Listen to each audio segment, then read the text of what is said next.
everything that you've done. You are the heart and soul of the Republican Party. And I'm running for U.S. Senate because I want to be part of the leadership that's going to bring in the great comeback of America. And believe me, we will come back. And, you know, there's not a parent that I talk to out there in Missouri who would willingly sacrifice whatever it takes for their children's future. And that's the kind of people we need in Washington, D.C. People who are going to make those tough choices. People who have the guts to do it. I've got the guts to do it. And I want to be part of that leadership. You know, and it's not that hard. We need to do 3 things right away in Washington. And thank goodness that the House has already started doing those things. 1, cut spending. You all know that. And reduce the size of government. 2, we need to reduce the national debt without raising taxes. And 3, and maybe most importantly, we need to put into place long-term economic growth policies to get this economy moving again.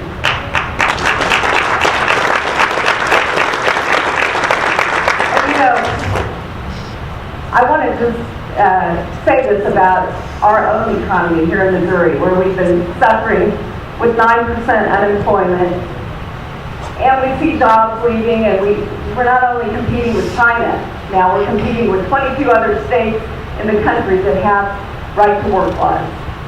And I applaud the legislative efforts by Rob Mayer, the Senate and the House, who are trying to change the way we do business here in Missouri by implementing right-to-work legislation. We need to do that here in Missouri. We need to do something different, just as the country needs to do something different. And you know, the thing about right-to-work is this.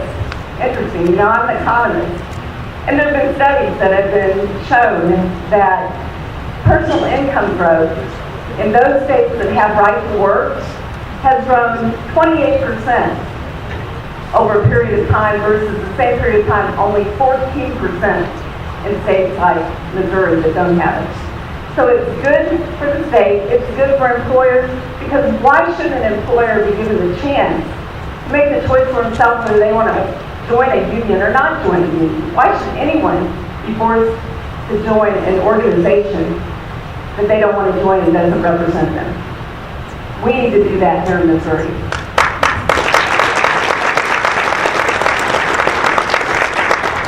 Briefly, and I'm going to make my remarks brief, but I do want to tell you a couple things and just remind you all. I know a lot of you know me, a lot of y'all don't know me or may not remember some of the things that I did, but just 2 or 3 things about myself. And I really don't like to talk about myself, to tell you the truth. But I will tell you this. I'm an economist. I'm not a lawyer. I don't think the U.S. Senate needs another lawyer. Secondly, as your state treasurer and as an economist, I did a whole lot of things in that office. But one thing that I did that I don't think people are aware of, and you guys will, I'm sure, remember, what happened in 2008.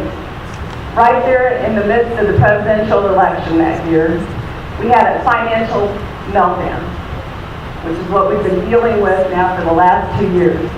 What you don't know is that 7 months earlier, I pulled all of our state investments out of financial institutions that were the so-called too big to fail institutions. Because I knew, I saw it coming. I saw the economy suffering, and I was worried about the credit crisis, and I wanted to protect taxpayer money, and I did. And I will always do that. As your state senator, you know, we need conservative people in the U.S. Senate, in the majority. As your state senator,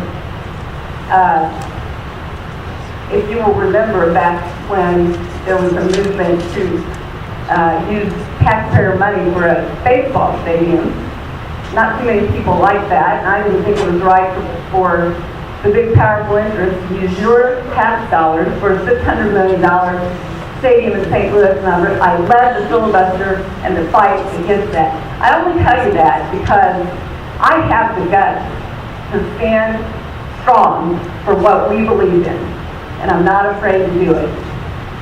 So let me just close with these things. One, I was really honored when Roy Blunt asked me to be his chairman of the Small Business Coalition of the state. I'm so happy he's in the U.S. Senate. He worked very hard. I learned a whole lot from watching him campaign and the way he handled himself, as we all did. You guys worked hard to get him there. We need to do the same thing in 2012. 30 years ago, and maybe some of you all probably you may remember this. 30 years ago, Ronald Reagan was dealing with the same issues, the very same issues that we're dealing with today in Washington. And you know what he said? He said, if not now, when? If not us, who? It's up to us. It is up to every one of you all. And I want to be there with you as a partnership, because it is our freedom, it's our fight. And I would love to have your support, your help. I'd be honored to have any support that you would give me. And again, thank you all for what y'all do. Thank you for giving me time to speak today.